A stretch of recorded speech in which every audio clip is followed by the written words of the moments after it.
Everybody to the Just Add Bourbon podcast. My name is Jimmy Don Kerr. I'm J.D. Down. And it is another beautiful Sunday evening here in the hills of Eastern Kentucky. And I think we've got a fun show lined up for you today. I hate it when I do this. Every time, JD, I started on YouTube, every single time, it comes back and feeds back in my ear and totally messes up my rhythm. Like I was ready there. I was like, we're going to have a great show for you today. We are. We've got some fun stuff, I think, planned to talk about and some interesting topics. And JD, let's jump, just from the start here. Let's just talk about. I actually went down with JD on Friday night down to Bath County. I was a VIP. I mean, we all knew that, right? But JD was able. What is it? I mean, you have been in the book. I have been in the book. I'm also on the water board. I mean, I don't know if anybody needs to know that, but I'm on the water board. I've been in the book. I was on a VIP list, but I was only on that VIP list because of JD. What's weird is I went over so the way it worked is you had to send your list in. Like the coaches had a certain amount of people they get in. And so we just sent the list in and we got to the ball game and we went in the front gate and we had to go to the other side, to actually the visitor side, to check in. And I give the lady my name and she goes through the page and I see your name, I see Haley's name, I see Aaliyah's name, but I don't see my name. So I got you guys on the VIP list and I didn't even make it. Jay didn't even make it. He's the one that, look, don't ever let anybody tell you that there are not perks to being on the Just Add Bourbon podcast. That's all I'm saying. I made a VIP list for a high school football game in Bath County. Don't tell me there's not perks. But as far as, Jay, let's just talk a little bit about the game, and then I want to talk about some of the things around the game and our trip there and our trip back and some of the things that we experienced I thought were pretty funny. But the Cards came back and got a nice win. It was one of those, it was a smash mouth game. Like it was a good old Eastern Kentucky, as I like to call it, 3 yards in a cloud of dust. That's what the game was. It was smash mouth until the second half. We were down 10-0.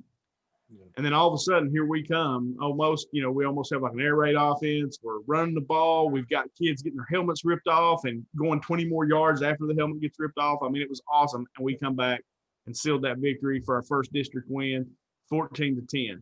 So we look, in my opinion, I know jack about football. But I went to the Golfing County game and I went to, we got beat pretty bad in that game, then to the Bath County game. We looked like a different team. I mean, like we truly did. What did you see, in your film session today and then just coaching on the sideline?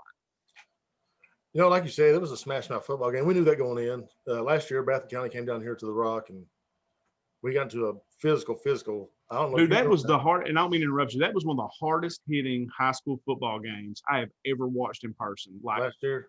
Yes. Yeah. I mean, people were getting carried off the field. I mean, like it was crazy how physical that game was. Yeah, and it's been one of the most physical games that I've been a part of, coaching or playing.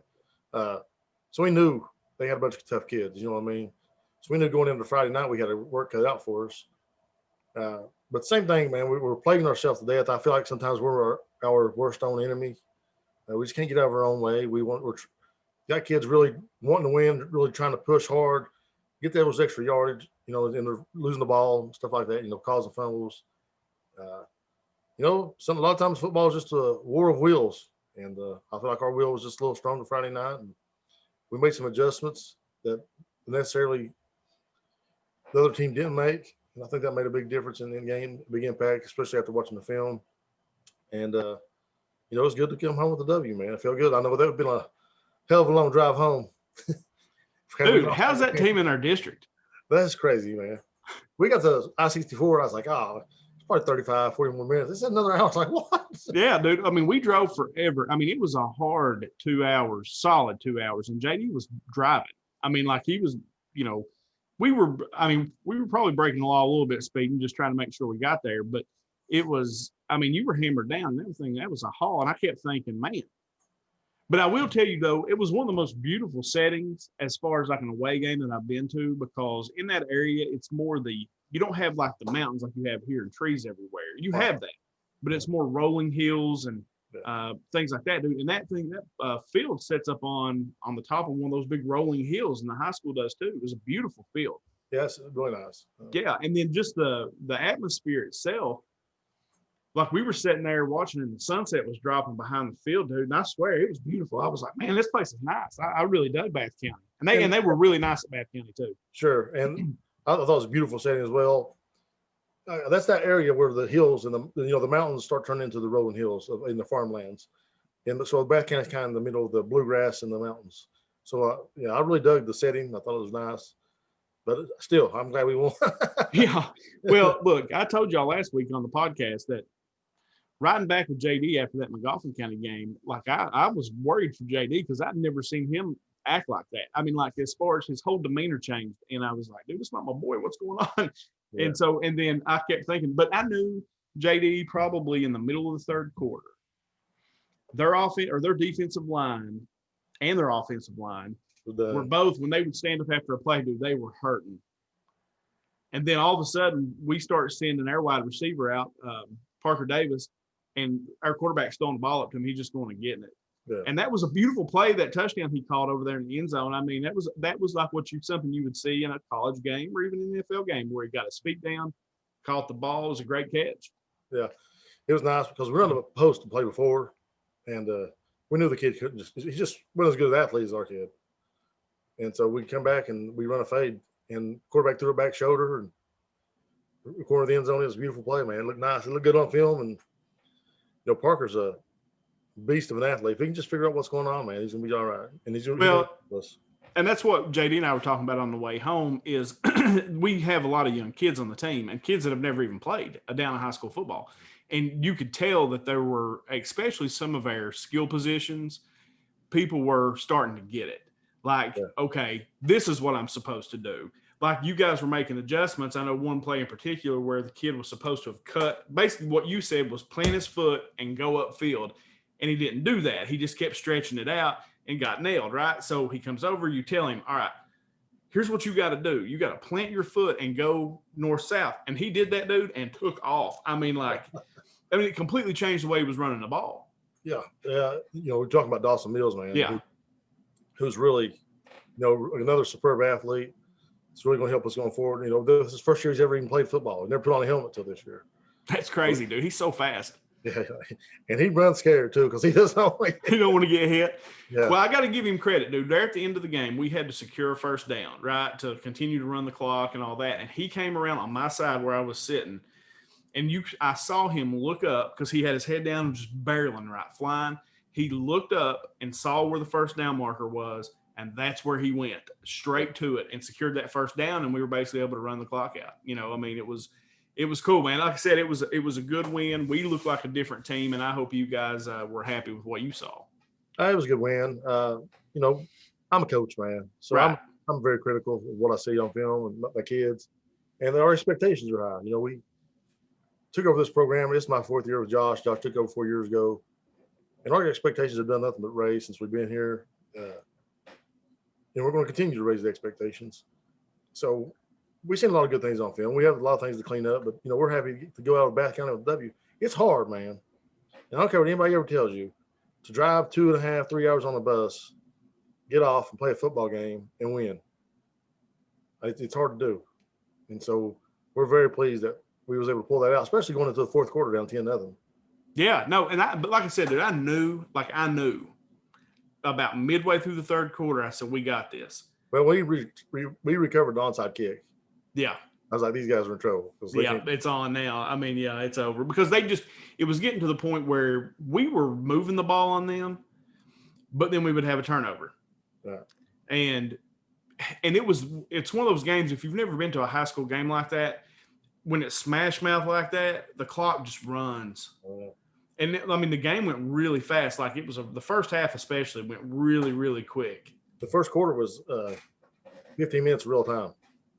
That's crazy. You think about that. Because the clock just never stops because they're running the ball, you're running the ball, and nothing's actually stopping the clock. Yeah. So the clock just constantly churns. So it was crazy. But like I said, I knew about halfway through the third quarter, I said, okay, we got this. We're going to end up winning this game. One of the best parts of the whole game, though, I got to tell this on Coach Muncie, he'll laugh.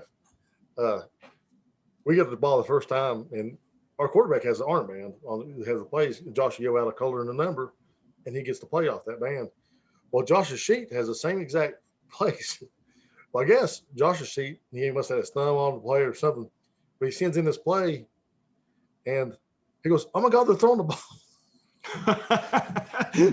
And we end up completing the play to Ronnie and Ronnie Porter. And Josh goes, "That ain't the play I called." And he moved his thumb and goes, "Yes, it was." And that was a crazy play too, because the ball goes in the air and our wide receivers actually turned the wrong direction to catch the ball. Like there's no way he's catching the ball the way he's turned. So he turns all the way around and it drops right in his arms. I mean, it was a great catch. Yeah, he really adjusted well and really made a good play, man. Happy for that kid. He's worked hard to really improve. Well, cool. So let's talk about, we got the win. We played this weekend at home. We got East Ridge. I can't wait. And I actually do have something that came up this weekend, JD, I want to talk to you about and just get your thoughts. So I'll get to that here in just a second, but it has to do with high school athletics. And I forgot to mention to you before we started. So let's talk about the important things about, though, Friday night. We got the W. That was great. But two things happened that I think our listeners need to know about.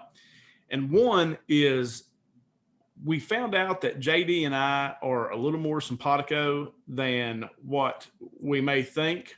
That might be the greatest word of all time. Right. I mean, so on the way down, like the game was fun, but JD and I had a freaking ball on the way down and on the way back. And I think Haley and Aaliyah did too. JD's basically just DJing, right? And I feel he's playing all these, not necessarily obscure songs. They're just awesome songs. And I almost feel like I'm getting tested. Like, do you know this one? Do you know this one? And JD and I are screaming our lungs out, just singing. We're having a good time. We did that on the way down and on the way back. And I just wanted to know if I passed the test. Like, of all the songs, did you feel like, wow, Jimmy Don knows his music? Yeah, absolutely, man. Yeah, you rocked it out, man. I mean, the girls had to have a good time. With me and you singing, how could they not? How could you not?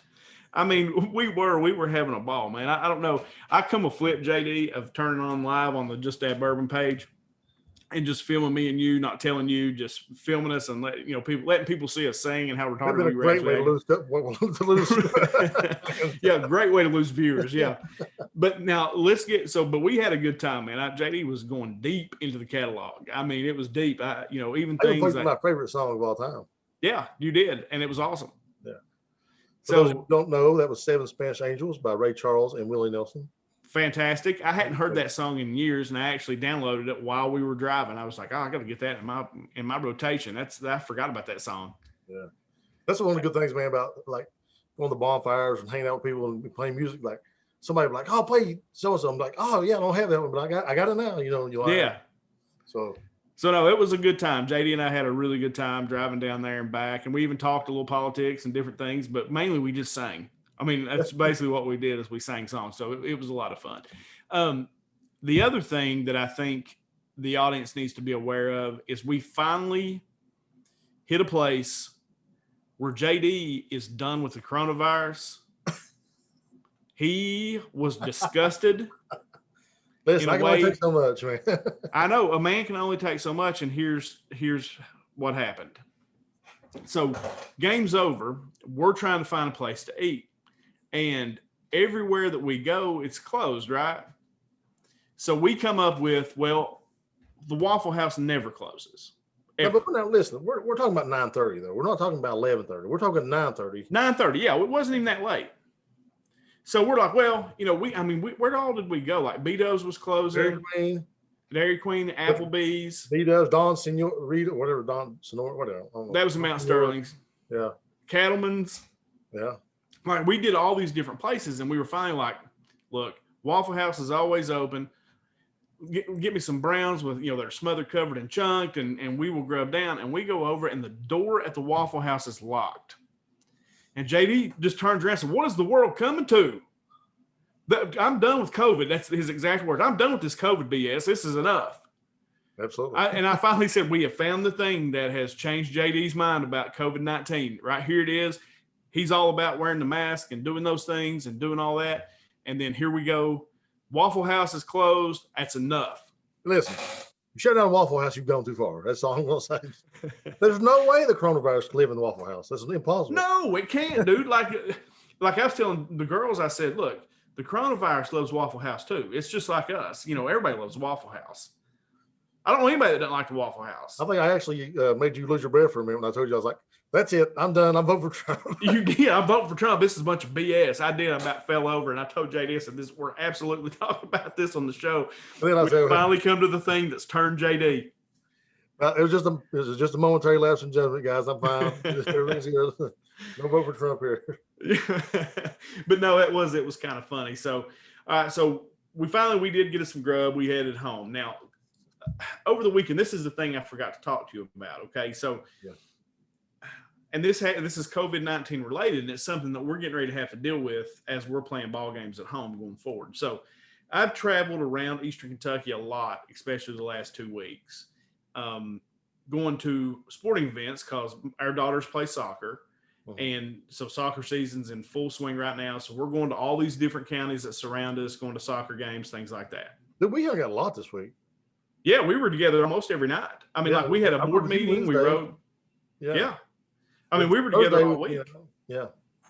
So go ahead.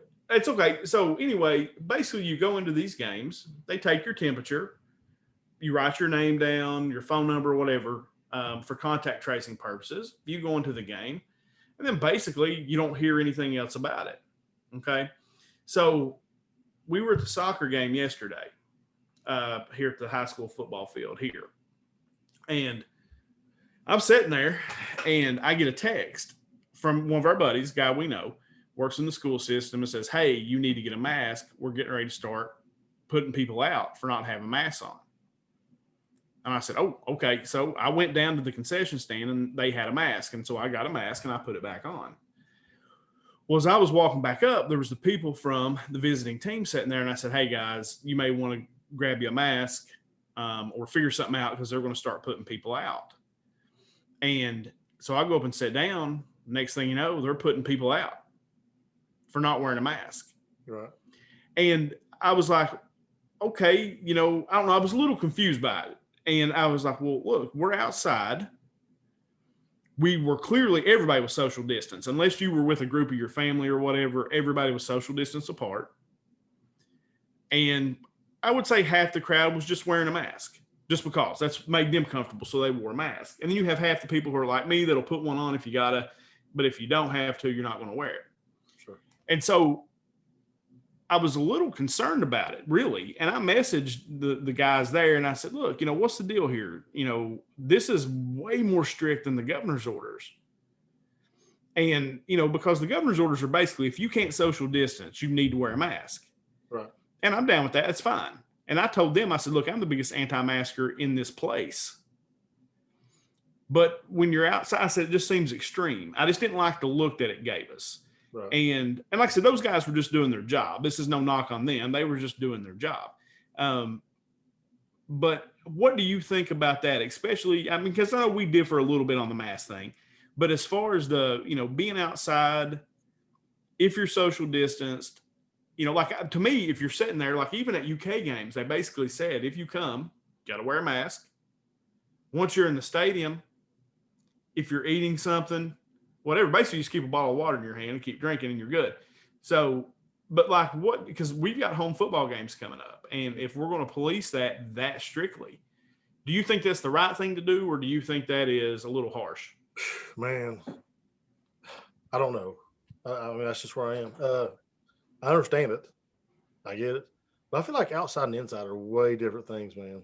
Well, me too. That's kind of where I was coming from, was like, if we were in a gym, yeah, I could get that. Because I feel like we're, recirculating the air and breathing that same air and things like that. But, outside, I'm not at a football stadium where you can socially distance. I just don't see the big deal, honestly. I'm all for masks. I'm thinking it's a great idea. I think we all should wear a mask and do what we could to protect ourselves. But also, I'm a big advocate of common sense. And that, if I'm in a small group, I'm probably okay. If I'm socially distanced from most people, probably okay. If I'm outside, I feel like I'm definitely okay. But like you said, there's no knock on these guys that are forcing what they have to do. Sure. You're down from the school district and they've got to do it. I don't know, man. I think you're probably okay at a ball game, really. I think, but I think the problem is, man, like if you let people get away with the first thing, then you know how it is, man. You give them an inch, they take them out every time. And so we've had some of that even with this coronavirus thing. had beaches shut down. We had to shut beaches down because we couldn't keep people off of them. Couldn't keep people socially distanced on beaches because they just didn't want to adhere to that. So I understand it. You know what I mean? I understand enforcing it. I understand that, at least you're being consistent. Like if one person's got to wear it, everybody's got to wear it. So I think it sucks, but also I get it. I get it too. And look, the bottom line is, and I've told you this 100 times, is look, I just want our kids to be able to play ball. I want to get back to normal life as much as we can get back to normal life. Like we got school starting here, in-person school starts tomorrow here for the entire county. And then they've got us ranked, they've got these color codes that basically determine whether you get to keep school open, you get to play sporting events, you get to do all those things. And I actually asked those guys that. I was giving them a hard time, of course. And I was like, you're the fun police. What's up, fun police? Just giving them a hard time. Sure. And both of them great guys. You can't beat either one of them. They're good guys. They were just in a bad position and having to do their job. So, and I asked them, I said, like, is something changed? Because I've been all over the place here the last little bit, and it's never been that strictly enforced. Dude, we went to Bath County. I wore the mask in. If I walked away from the seat, if I wasn't sitting, like if I went to the restroom or whatever, if I was near people, I put the mask on. Yeah. But when I was walking, it was just me. I didn't have it on, it was just me. So as I got over, and that's how I kind of understood the rules to be, is as long as you're social distanced, then you don't really necessarily have to even worry about the mask. Right. But once you get around a group of people, it's best to put the mask on. And I did that. I went in the restroom, put the mask on. I went and got some coffee and all that. I put it on. I just thought that was a little extreme for what I had already experienced. And they were basically saying, look, KHSAA is already dropping the hammer on schools and, shutting down their games and different things because they're not wearing masks and they're not doing these things. And I thought, well, okay, that makes sense if you want to protect the fact that our kids get to have some kind of normal life going forward with their athletics and things like that, then this is probably the best thing to do. Yeah. I think that's probably it. They probably just want to keep what they're, they want to keep these sports programs open, man, for these kids, and let's just be honest, it generates a lot of money for the school. Generates revenue. Absolutely. We'll keep that revenue coming in. And if that means we got to wear a mask, we just have to wear a mask, man.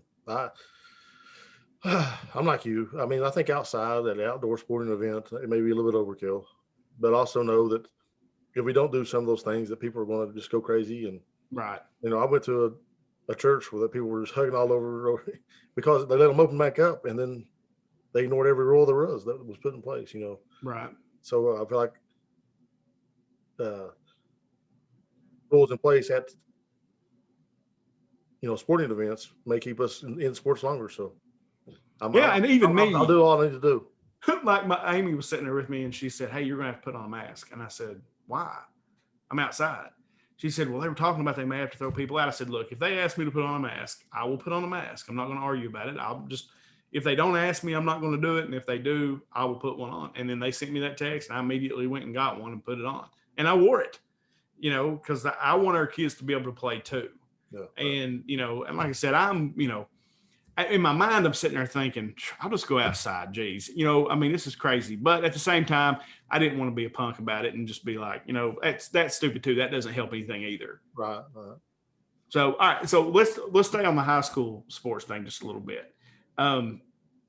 Julian Tackett, who is the commissioner of the Kentucky High School Athletics, made a comment about cheerleaders. Listen, man, I know this comment already, and you can say here in a minute, but I want to tell you, sometimes you just need to shut up.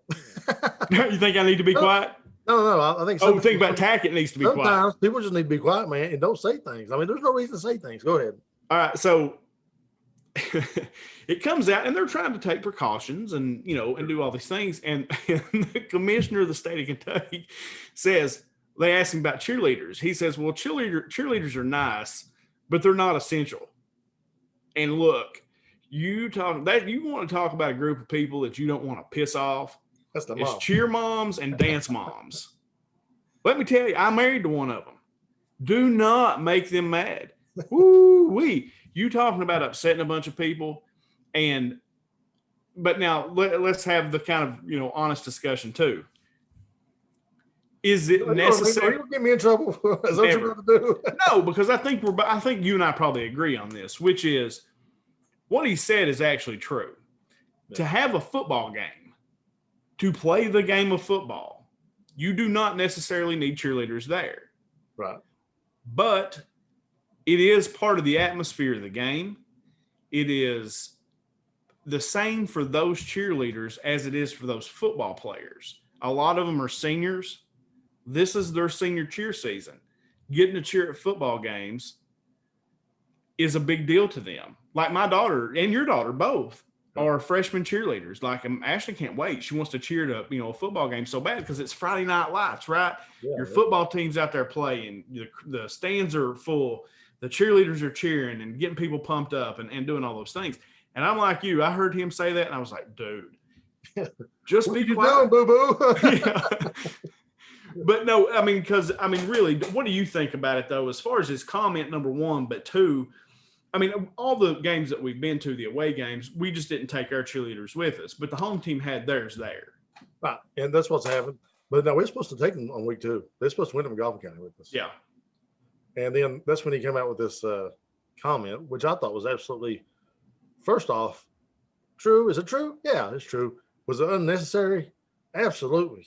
Julia, man, you don't have to say. Do people not learn from people like, what was his name, man? Our governor? Oh, Bevan? I thought, man, do you and Bevan have the same publicist or what? Have you learned nothing? Have you learned Just nothing? shut up. Don't piss off the moms and the teachers and man. But in my opinion, man, like even when I was playing, even as a coach, I love having our cheerleaders along. I love them. I love those girls having them out there, and I know they love being out there. So I love having the crowd behind us. Yeah. Shut up, Julian. We love our cheerleaders, and we always want our cheerleaders to go with us, man. Yeah. No, are they necessary? Can we play a football game without them? Absolutely. Do we want to? No. We want to have those girls out there, and they want to be out there. And again, I think it goes back to we're going to be outside, bro. I guarantee they can get 6 foot apart and cheer all night. Yep. And social distance and all those things. And so you don't even have to ride the bus. Parents can bring them if you're worried about that. Sure. There's a lot of different solutions. It's just, to me, it was kind of one of those things, not so much for my daughter and your daughter. They've got, 3 or 4 more years of this. But for those kids that are seniors, this is it. But, dude, I'm telling you, girls, they're cheering at the basketball games. I know they have a good time. But cheering at the football games is what it's at. Yes. That's what these girls love to do. They love being on the sidelines on a Friday night with their home crowds and pumping them up. And it's fun. It is. It's for everybody. Fun for everybody. It's like, and not just cheerleaders and football players, the band. When you're coming in, the band's playing the fight song and the cheerleaders are doing their thing. And pumped up. Yeah, everybody's pumped up. I said, that is Friday Night Lights, man. That's the deal. And I don't know, man. It was, I don't know. I just thought, man, what an idiot. Yeah, sometimes, man, like I said, some things are better left unsaid. Just let it be understood, but you don't have to say something like that. Yeah. You have to. No, I'm with you, brother. Yeah. No, we'll be quiet. And we'll leave it there because I don't want to upset my wife any more than she was. No, yeah. I'm just kidding. You know how it is. Yeah, I do. So let's move on to, I guess, some more. One thing, man. I didn't mention this to you either, but I'm going to ask you this. Like, sure. Going to the game and back from the game, we listen to a lot of 90s rock because I think me and you both really get down with some 90s, man. We listen to some Alice in Chains, some Black Crowes, some Pearl Jam, some Nirvana. And I got to think about it. It's like, man, who was the best 90s front man? Like, who was the best? Now, that whole decade, who was the best front man? It's a tough question because you had so many good ones. That's why that era is so iconic. STP, Scott Weiland. Because look, for me, it's Scott Weiland, okay? But that is strictly because he's probably outside of James Hetfield. He is my favorite. James Hetfield, man. Metallica was a success from the 90s. They were, but they're more. I see them more as coming of age in the 80s, right? So when Master came out, Ride the Lightning, those things came out. I love Hetfield. He's my favorite front man of all time. Scott Weiland is my second. But let's just talk about what came out of Seattle during that time, dude. So you had Lane Staley, who is up there because, dude, his voice is unreal. I thought that was a great moment in the car, by the way, the other day. Me and Jimmy and I were talking. I was like, man, did you say you got to see Alice in Chains? Or I not? saw Chains, but not with Lane. Okay, so you've seen Contrell. I saw Cantrell. Because we was like, man, Allison Chains is awesome. And I said, but Jerry Contrell is no slouch. And then Lane Staley pops in and he goes, yeah, but he ain't that. Yeah, he ain't that, and man. It's not, man. It's not. It's true. It's a different thing, right? It's a totally other thing. I saw Chains opened up for Metallica, and it was right after. It wasn't long after Lane passed away. Okay. And it was just them, and they didn't have the front man that they've got now, because the front man that they've got now is actually pretty good. He sounds a lot like Lane. He's not as good, but he still kind of sounds like him, so it works for what they do. But Jerry just did the fronts for all the songs. Right. And it was still cool. I saw him at Riverbend. But then you think about it, dude. Okay, so Lane, Kurt, Chris Cornell from Soundgarden, yeah, Chris, yeah, who maybe has the best voice out of all of them. yeah, he's a powerful voice, man. His Just voice sick. Real. Then you've got Eddie Vedder, Kurt Cobain. Yeah, those are two pretty good bands. Yeah. You had that dude from the Screaming Trees. His name escapes me right now, but they were kind of the other band that came out of that Seattle that time. So, and that's why that era of music is so iconic, is because listen to that name of frontman I just listed. Oh.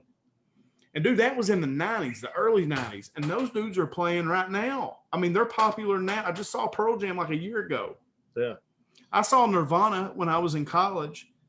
The craziest concert I'd ever been to. And you're not even talking about the bands outside there, Bush, Gavin Rossdale, Yeah. Matchbox 20 with Rob Thomas. Yes. I think Rob Thomas is underrated, man. Dave Matthews Band, Dave's voice is unreal too. Well, I told you I went and saw Dave, and I'm not even a Dave Matthews fan, really. Like, as far as, hopping in the car, and I'm not going to throw on a Dave Matthews album and listen to it on a road trip. That's just not necessarily my thing. But when I saw them live, it was one of the best concerts I've ever seen. Yeah. Because every song they played, it'd take 20 minutes to play it, and they were jamming out. I mean, rocking out, dude. It was so much fun to watch.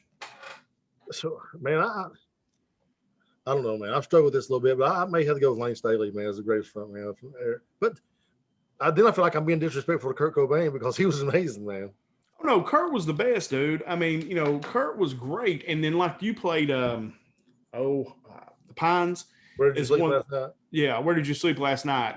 You played that, and his voice at the end of that song, he is screaming. And it makes you feel like, it makes your hair stand up. You're like, that dude is hurting. Yeah. That's what I said. It's like, man, you can feel the pain in this song. This guy's being tortured, So this leads me to my next question then. Like, so you got these guys, man, and they're obviously, Chris Cornell, killed himself. Lane Staley killed himself. Kurt Cobain killed himself. Like, are these guys geniuses and they can't handle it, or they can't handle it? Like, or does the drugs make them genius? Or are they genius and then they take drugs and it drives them crazy? Like, how's that work, you think? I don't know. I mean, I've often wondered that, because it's like the happy, the happy clown, the sad clown. The drama mask you're talking about? Yeah, where on the outside, I don't know, I think almost some of their genius comes from their pain. Like, they're wired that way. And a lot of their genius just comes from that. And then I think there's a way that that's now what's expected from them because of where they've been. And, they become rock stars and now have money. They're not in the same place they were. So it's harder to write the things that made you successful because you're not living that life now. They're writing about real life. It's not really depressing living in your mansion with 500,000 square foot mansion. Yeah. Right. And I think there's times where things get in. I think drugs, especially for Lane Staley, were a huge factor because he OD'd. Yeah, and they didn't find him for 2 weeks, which I thought was sad because he was one of the greatest frontmen to ever live, and nobody even knew he was dead for 2 weeks. Well, he sung down in the hole on the MTV Unplugged, man. Like, he was a mess there to Unplugged. Mm-hmm. But, man, I tell you, tear your heart out, man. Listen to him sing that song because he was going through it at the time. Like, sure, he wore gloves so people couldn't see his hands. Yeah, but it's just like Weiland, dude.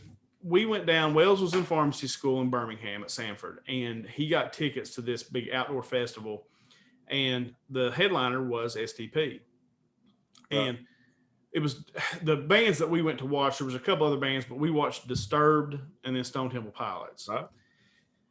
Weiland comes out, and he is this big around. I mean, he is skinny as he can be, and he has a purple mohawk. He was cracked out of his mind, Right. and he went off. Like, I mean, went off. It was one of the best shows I've ever seen. It's still after Metallica in Huntington. First time I ever watched Metallica, and they were doing the Black Tour off that album. First time I saw them. Yeah. Then you have Weiland and STP down in Birmingham, because he went smack off, dude. I'm telling you, he went nuts, and it was bananas, and it was awesome, and like it's one of the best times I've ever had the show. So he was laying it out. I like it. Oh my God, dude, he was cracked out of his head. Like, I mean, I'm serious. He was cracked out. But I want to say this, and I know they're not like the hardcore people listen to, but Matchbox 20 man Rob Thomas, I feel like he doesn't get his props, man. Rob was great, dude. Those songs are all great. His crazy voice, man. And we hooked up with Santana, did that song. It was awesome. I don't know. Anyway, I just thought about that. I was like, man, who is the best 90s lead man? Like, who is it? It's hard to answer, dude. There were so many. For me, it's Lane Staley. But no, Gavin Rosdale, you know I'm a big Bush guy. I like Bush. And I thought Gavin Rosdale was awesome, too. Gavin was great. I'm not even a big Bush fan, but he's a great lead singer. Yeah. I mean, he's a great front man. But no, for me, it's Weiland for sure, just because it would be Weiland, Lane. It's hard to rank them, dude, because it's just my musical taste. Sure. Is probably more like Nirvana's my least favorite band of all those bands. Really? Like, yeah, because STP is probably my favorite. Then Chains, Pearl Jam, Soundgarden, Nirvana, The Trees, you know, like kind of in that order. Nirvana is my least favorite, but I love them all. And I saw Soundgarden. I mean, I saw them all in concert, you know, because when we were in college, man, that's what we did. Like, we didn't go to the club, so to speak, or whatever. We went to shows. We went and watched live music. How crazy was it to hear Chris Cornell in his prime? Well, because I know he had to have some. Oh, dude, he was so good. Again, that was at Lollapalooza when we went to Lollapalooza. I hate you. You went to Lollapalooza? Ugh. Well, that show was sick. And I think I've told it on here, but that show, you know, you had Metallica front. They were the headliner. Right. Then Soundgarden before them. And then who was right before Soundgarden? Rage Against the Machine. Oh, see, there's another guy, man. Yeah, dude, Zach De La Rocha. Yeah. And they're in my top 5 too. Like, I've got too many bands. I've got 20 bands in my top 5. I'm supposed to be able to count, right? But I mean, I really do. It just like that time frame. For anybody else, man. You know what I'm saying? Like, this dude definitely deserves the love that he gets. I don't know. All of them do, man. Like, you know, Rage is one of my favorite bands too. Yeah. Because it's a little different because it's almost a rap, rock, and you know, the guitar player had that funky sound, that wah, you know, that whole thing going on. And so it's really hard to rank. It's a great question because it would really be hard for me to rank those guys because I just love them all. And that's the thing. I love Nirvana. That Unplugged album is maybe one of the best albums ever made. And it was just them sitting there playing acoustic. Yeah. But STP did that. That's back when Unplugged was the business, son, you know, because you had all those bands did that show Unplugged. Well, and then think about Silverchair, man. Like, you know, Daniel John was an awesome talent as a lead man. He was really, I don't know, man, but for me, still Lane Staley was probably. Lane was just tormented. Right. I think that's a lot of drug problems, man. I think it is like definitely part of his genius. Right. Well, just like Cobain was tormented too, you know. I mean, and it came out in his music.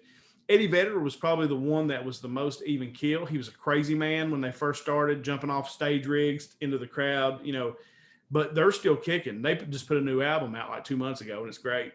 And they were phenomenal live. I mean, like, you can tell they've been playing forever. They're so clean. There's no frills. It's just them on a stage, a few lights, 2 small monitors for the people in the upper deck so that they can see, and they just jam for 3 hours. Right. And it was all. What when did GNR come out? You got Axl too. They're the 80s though. Yeah, they're the 80s. Yeah. But think about the 80s though, with Sebastian Bach and, you know, Axl Rose and all those guys. You know, James Hetfield. Oh, Hetfield, that's well, and then Steven Tyler and them were in the 80s, but, you know, I mean, in the 70s, but they came out in the 80s too, is when they hit big commercially. Sure, absolutely. God, I love music. We really did. JD and I had a ball driving and just I dropped that beast of burden on you, boy.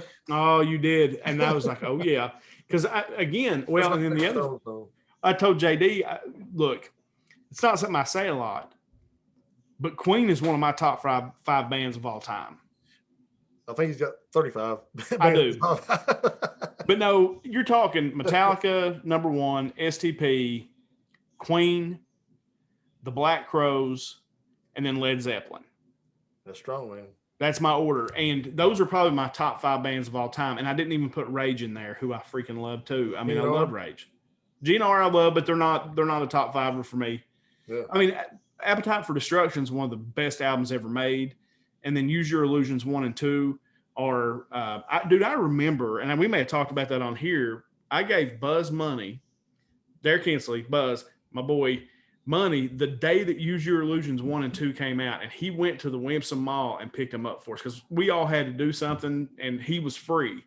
Right. Whoever was free went and bought them for everybody. So he went to the Wimpson Mall the day that it released, when the store opened, and bought all of us, and then brought us Use Your Illusions 1 and 2. The tapes? They were cassette tapes. Yeah, cassette tapes, yeah. Yeah, they sure were. I wonder, I know you don't deal a lot with the collecting stuff, but like the thing that's really big right now outside of comic books and trading cards is games. Yeah. Like games, not even Atari games, but like Super Mario Brothers, the original, in the box, dude, that sucker will sell for like $75,000. Really? I wonder, because I was cleaning out, JD came up and we're trying to work on this studio area down here when we get time. And we cleaned out this building. Well, one of the boxes I found, JD, were these tapes, cassette tapes for days. And I wonder if those will ever be like games, where they would be, worth some money.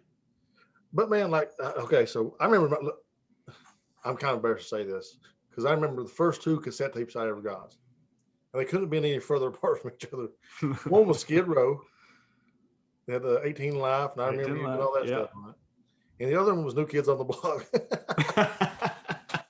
But I love those things. But I feel like if you got a Appetite for Destruction, Guns N' Roses tape, and you haven't opened it, I don't even care how much it's worth. I don't even like you. Right. And I think by the time GNR came out, there were CDs were coming out then, because I have the Appetite for Destruction CD in there. Like I have every CD that I've ever owned and every tape that I ever owned, and I have them in that closet over there. Did you used to have the big folder full of CDs? Oh yeah, all that stuff. Yeah, I still got one in there, full of them with the things. When the Discman come out, and I was like, "Oh my god, this is the coolest thing ever." Of course, you couldn't listen to nothing on it because every time you hit a gravel, it skips. Yeah, everybody had those little compact disc players with the plug in to your ladder, and you had that tape that you put in the tape deck. And you're right, and you would try to mount them. I'll never forget, me and Buzz, we were in college, and I told him, I said, I can't deal with this thing anymore, because it would skip every time. Like you said, you hit a pebble, it'd skip. So we went and bought an actual CD player, and Buzz helped me put it in I had a Camaro, an 89 Camaro, and we put that in. And then I was in the age of the CD from that point forward. Hey, I like it. 89 Camaro with a CD player, you was big pimping. Listen, son, it had T-tops. Look. No wonder you're a Johnny Lawrence fan, bro. When you're this good looking and you have an 89 Camaro with T-tops. And a CD player. Life's pretty easy. I ain't gonna lie to you. I hear you. Yeah. It is. It's no wonder. Big pimping. Look right here. Just that bourbon. That's right. Yep. All right. So let's get to a couple of things real quick. That was total derailment, by the way. Huh? That was total derailment, by the way. Total derailment, but it was my favorite. That's my favorite part of the show when we do that, and I love that conversation. So I don't care. I can talk about music all day. And really, there's nothing like a good road trip when you're just jamming out like that. Yeah, that's true. There's nothing better than that. Like, I don't know how many times Wells and I have driven down to Florida, and just the whole time it's, do you know this song? And then we would just play music the whole way down. I don't know. I love it, dude. That's like, I had a ball. I really did. Yeah, Amy's in danger. We joke with Amy all the time that JD's replacing her, but I don't know. She doesn't do that, JD. She doesn't let me rock out. She wants to put on that dance pop stuff, don't she? What is that junk? Look, hold down now, Jimmy. What is that? Now, don't make me tell on you, bro. Look, I'll tell it myself. I don't care. She can watch this, and I'll say it because it's the truth. Like, now I'm talking about the other day on the way. You was like, Ain't gonna lie. I can listen to some Taylor Swift right now. Oh, whoa, you're talking about no, some of it I do like. Like I've even said, I like music. That's everybody's, forbidden thing, man. Everybody likes a little Tay Tay. You know what I'm saying? Like, dude, it's great pop music. What are you supposed to do? Everybody likes a Taylor Swift song. I believe if you say you don't, you're a liar. I don't care. I agree. And like, even because my daughter Ashton loves freaking Harry Styles. Yeah. Obsessed with Harry Styles. And some of the songs are decent. Like if it's got a decent rhythm, some of it just annoys me. It's like, fingernails on a chalkboard, listening to it, but she digs it, so whatever. So because I was like that too. I mean, really, when I was their age, I was more, because when I was that, this is an interesting question. So I just wonder, from like when you're growing up, like the stages of music that you go through. So there was a stage in high school and early college where I listened to rap all the time. NWA, Eazy-E, Ice Cube, Too Short, Tupac, Biggie. I mean, there was Dr. Dre, Snoop. I mean, there was a period of time there where I listened to pretty much rap music. And I mean, I listened to some rock too, because I've always liked rock music. And then it transitioned over to rock music. And basically what I like today, which is, I like acoustic music. I like it when a band takes their electric song that's awesome and makes it acoustic. I like Southern rock. I like that whole, foot stomping, that whole thing. Yeah. And then I like heavy music. I like music that's heavy, with a bump, bump. You know what I'm saying? Just like, did you go through anything like that? Like where it was rap to, rock to your current musical style? Yeah, man, I guess so. I mean, I guess, when I was kind of age, the same thing, 12, 13 years old. I was, I remember Ice Ice Baby came out, man. And there was no a bigger Vanilla Ice fan in this world than me. I love Vanilla Ice. But, also had Dre Day, The Chronic with Dre, Snoop Dogg's Doggy Style, had all the Eyes on Me with, Tupac, and then Biggie come out and all that stuff. So, I listened to all that stuff. Master P, Gato Boys. See, now Master P and those guys were like, I never listened to them. Oh yeah. Never. Later, like, yeah. So that was when they were later, and then I came and I started listening to rock music after that. So I kind of missed that clip. And there was spots of like Jay-Z and some of those others where there would be an awesome song and you would hear it. And yeah. So like Master P for me though, like I went to school down in Tennessee, and I went to college, and there was that Dirty South. Everybody liked that Dirty South rap, and so Master P was like huge in Tennessee. So I listened to a lot of it down there. But I went through that little rap thing, but I always had to rock with it. What I mean? Like, I remember like right now, if I could go back to the fraternity house, we would be listening to Sublime, Santeria, and Master P, stuff like that. That'd be what we'd be getting down with. I was probably like that too, where it was a little bit of everything, because my roommates had eclectic musical tastes as well. Like Nate was the one, he was from Hopkinsville, Christian County, and he's the person who introduced me to Zeppelin. Okay. Like we used to go into his room. I won't tell you what we did, but it would be Thursday nights before we went out. Yeah. And he would have what he called a complex Zeppelin session. And it was these crazy riffs like Zeppelin. Like he would introduce me to music. Like he'd say, okay, check this one out. So every Thursday night we would go in and he would introduce me. He called it the complex Zeppelin sessions. And so we would go in and listen. So I got to ask you about this one guy before we go on, because I never did listen to his music much. But I keep on hearing that Zakk Wylde from Black Label Society may have been the best musician out of all those guys in the 90s. Yeah, well, he was Black Label Society. Oh yeah, dude, he was Ozzy's on like Crazy Train and all those. That's Zakk Wylde. Yeah. And so no, he is a phenomenal guitar player. Like phenomenal. I think he's even more distinguished as a piano player than he is a guitar player. Yeah, he is. And no, but he's sick, and he's that guy. He looks like a rock and roll guitarist. Right. He's got the long hair. He's got this beard. He's huge. And then when he's up there playing, his head's just doing this thing. And he's just, he looks like a rock guitarist. And no, he's phenomenal. He toured with Ozzy for years. And then he did Black Label Society. And I love Black Label Society. Yeah, I don't know one song by it. I don't know one Black Label Society song, really. Just turn them on, let it run through. Because I don't know that I really know one either, to be honest. But I've listened to their album probably 100 times. What do you think about the Avett Brothers? I introduced you to them. We just listened to one song, but they got You know, so quite a few good songs, man. I dig that sound. Deep. The song was deep, but the sound was cool. Yeah. And it was a cool sound. And, you know, like I like Tyler Childers because it's got kind of a unique sound. It has a mountain sound, to be honest with you. And there's something that growing up here, you're kind of used to hearing, and you can hear that in his music. Like I was telling you, like the Black Crowes, for example. Yeah. That in acoustic is some of my favorite music going. Yeah. Like there is a foot stomping version. The one we listened to Jealous Again the other night acoustic on YouTube, but there's one that's called the foot stomping version. I'm going to find it. It's the B-side to Hard to Handle. Right. And it's Jealous Again, but it's the foot stomping version. And it's them just, you know, there's no drums. It's just them, you know, doing that. And it's so good. And I dig that music, but I like that. I thought it was actually pretty good. I actually downloaded that song, and then I'm going to download the rest of their album and check it out because I dig that kind of music. Yeah, that whole album's pretty good, man. But the Yvette brothers, actually John May introduced them to me, but they're a little bit folksy, like I guess is the way I would describe them. But well, we're folksy. I mean, you think about a lot of the music that's come out of Eastern Kentucky where we live, and it's music like that. You know, I mean, that's what I'm saying. Tyler Childers has a unique sound that is mountain. Yeah. When you listen to him, he doesn't sound like anybody else. You're right. Yeah. It's because it's from here, but it's very familiar to us when we listen to it. Even Chris Stapleton, man, that soulful, you know, melody that he brings, I don't think that's Nashville. I think that's Eastern Kentucky. Good. Yeah. That's straight Eastern Kentucky, dude. He's got that sound too. You've heard that sound. Yeah. And, you know, and not by actual artists, maybe by the Loretta Lynn's or some of the other people, that Ricky Skaggs, Dwight Yoakam. They have a sound that is strictly Eastern Kentucky. I mean, it's a sound that they picked up while they were here, and it's unique, I think, anyway. Yeah, it did. So, all right, dude, we're at 6:51 already.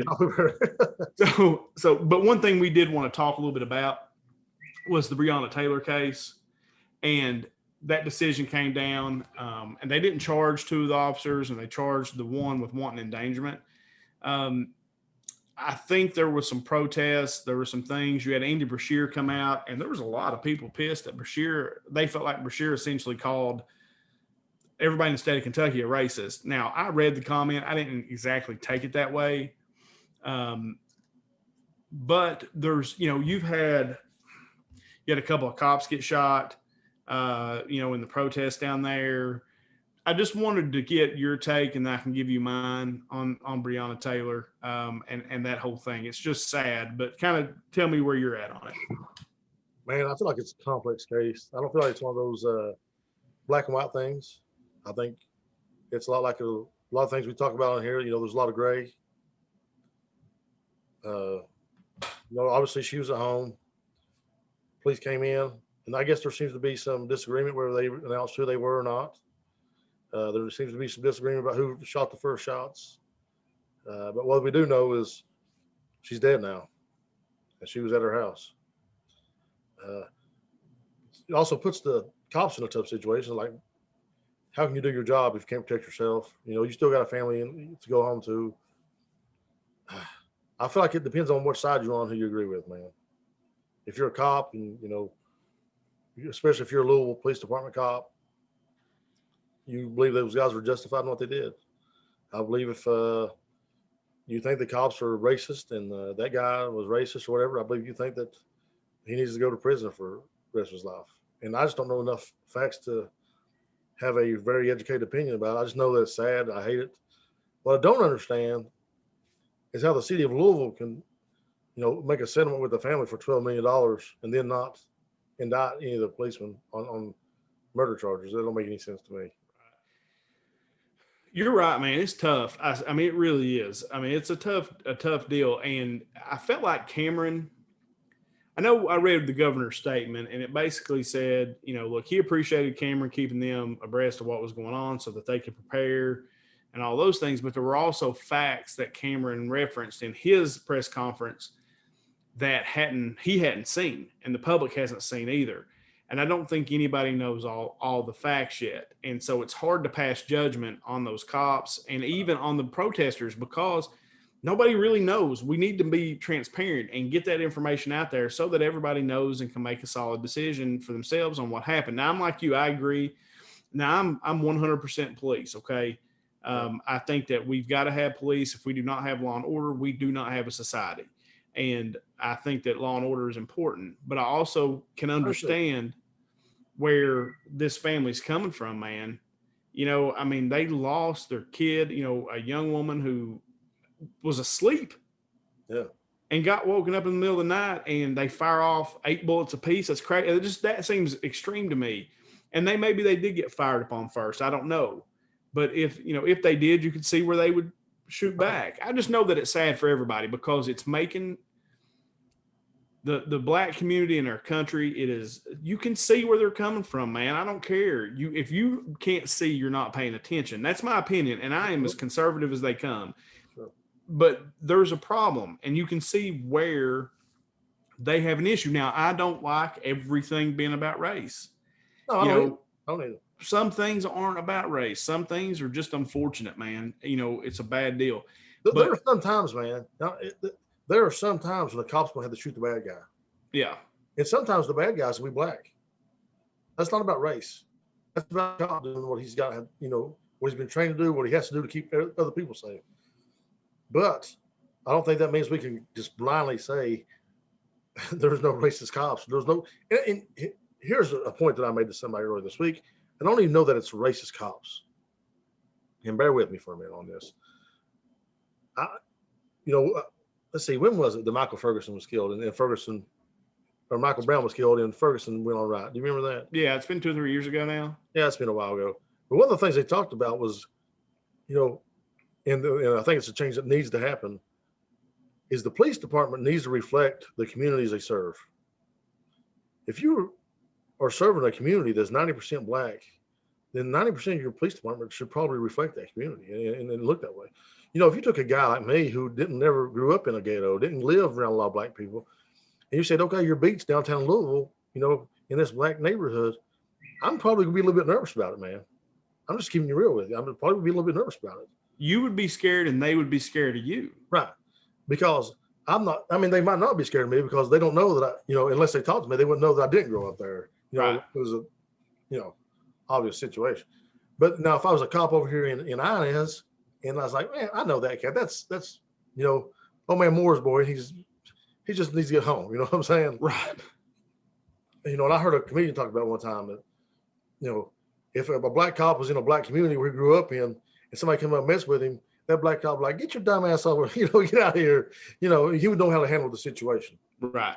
As where if you took somebody like me who wasn't versed in handling people who act like that, maybe be loud, maybe, aggressive, I would react in a totally different way. And it might not be the appropriate, way. And so I think the community needs to be reflected within the police department. I agree with that. I think that's a great point. And I think that's something that gets missed and not talked about a lot, is that when you're saying community policing, it's not just about getting to know the communities you're policing, but it's the people who are policing your community looking like the people they're policing. Right. Because a lot of times, and like I said, and I believe that, I think your comment, says a lot, because I'm not made to be a cop. Okay. I'm just not. I would be scared to death. I'd shoot somebody for getting a stick of bubble gum out of their pocket. I mean, that's not where I need to be. And there's probably people in the police force that are like that. And if you go into a black community where you don't know those people, you don't know, what you've been told because you're from the hills, Sure. It would be scary. And then they think because you're white that you automatically hate them. Right. Because that's what they've been taught or, made to think, is that you're white, you automatically hate them. And you're automatically going to butt heads, and both sides are scared. And if something does happen, it's going to be bad. Right. And you end up with these shootings. You end up with, black people doing things that they probably wouldn't normally do if it was somebody that they could talk to that they related to. Well, it's distrust in the community too, man. Yeah. If you had a bunch of white cops and that's all you've seen, and they was always just busting your balls all the time, like it would garner some hard feelings toward white people, right? Sure it would. So, I don't know. It's tough. We got a long way to go, man. But we've come a long way, and I think we need to recognize that as well. But also, I think we still have a long way to go. Well, it's one of the things that we were talking about. That Everett Brothers song that JD's talking about is real deep, and it's talking about being in America, knowing there's a problem, and trying to figure out where you fit into today's America. And that's what I told JD, and I said it on here before, is my dad raised me about this idea of America. And that's why I have such a problem with the kneeling in front of the flag, right? Like, I understand, I'm not going to criticize anybody for doing it, but the idea that I was raised with or taught by my dad was that what the American flag represented, the idea of what America could be and what it strived to be, which is better. And we have a long way to go yet. That's obvious, but I think we try. And I think we try to get to the next step, and we're trying to become a more perfect union. Where a lot of places, you know, you're over in the Middle East somewhere, you create any kind of uprising, they'll cut your head off. Yeah. I mean, I think that's, you know, your point's valid for sure. But, you know, I always hear these people like, I almost feel like people think if you don't recognize we have problems, you're unpatriotic. And I think nothing could be further from the truth. I think the best patriot is the one who says, you know what, we do have some problems, but let's roll our sleeves up and fix them. Yeah. And like I said, my dad's idea of America was what it stood for was that we have a checkered past. Most places do, most countries do. Sure. Nothing ever, you know, there's always bad stuff. But the idea of America is that we try to fix those things and move forward, just like we did with civil rights. And we still have a long way to go with civil rights. That's clear. You know, with women's issues or things like that, we're constantly, our society is one, and our government and our constitution is one that can be flexible, and it allows you to work within it to try to become, as I said, a more perfect union, to try to be better than the last generation was. And that's what my dad's idea of America always was, is that the idea of it is that we can be better. My phone is blowing up. People don't know that I'm doing a podcast from 6 to 7. We've been doing this for a year. My phone just keeps blowing up. Yeah. Hold on. It's Amy. Should I bring her on? Definitely. Hold on. Oh, it hung up. Hang on. I'll get her. Yeah, Amy definitely doesn't know anything about the podcast. We never talk about it. No, she never listens. She never listens to the podcast. Let's see if you can. Hi, Amy. We're doing the podcast. We thought we would just bring you on. We're live right now. That's not true. No, it is true. This is We're doing the 100% podcast true. right now. It's 100% true. We're on the podcast right now. Oh, Addison's calling too, trying to call Amy. Okay. Like I said, you wouldn't think I've been doing this podcast for a year. From 6 to 7. I know. I'm sorry. I thought you might be done. It's 7:02. Yeah. Yeah, we're always done on time. Yeah. Hi, Amy. Can you see JD? No. Have I got the thing flipped the wrong way? Hang on. Can you see me? I mean, I can see the top of your head. There's JD. Yeah, that's right. Hello. What up, girl? Get out, get ready for school. I hear you. All right, man. I think it's time to we'll wrap it up. So you can have him back, Amy. Yeah, no, yeah, we'll wrap this one up. That's a perfect way to end the show. My daughter calls right in the middle of it, and she's downstairs. She knows I'm doing this, but it doesn't matter. They need to figure out their place in this relationship. They really do, JD. They haven't learned. We're gonna have to sit down, have a talk with everybody. Look, so guys, we appreciate you coming with us. Another, I don't know, JD. I say it every week. I love it. I love doing it. I don't know if anybody else is going to enjoy that or not, but I had a blast. I had a ball. And if they don't enjoy, I do want people to enjoy it, but I really enjoyed that. That was a lot of fun. Yeah. So guys, thanks for checking us out. We appreciate all the support we've been getting. I mean, I think JD, all our social media, our views, everything just seems to grow every single week. And we just appreciate the support that we're getting from our community and from all of our listeners across the United States and really across the world, because we've got people that listen all over the place. It's pretty crazy. So can I say prestige worldwide? Prestige worldwide. I think we need to, there is a TikTok, JD, where it's the Pinta, the Santa, Maria. I mean, there is a TikTok. I did it with Ashton, from Prestige Worldwide. We need to do that and release that live on our channel. I like it. I like it too. Look at this. My other daughter, both daughters, and my wife. That's all I'm saying. So anyway, guys, thanks for checking us out. Remember, you can always find us on all our social media accounts. Eric's killing that every day, putting content out for us.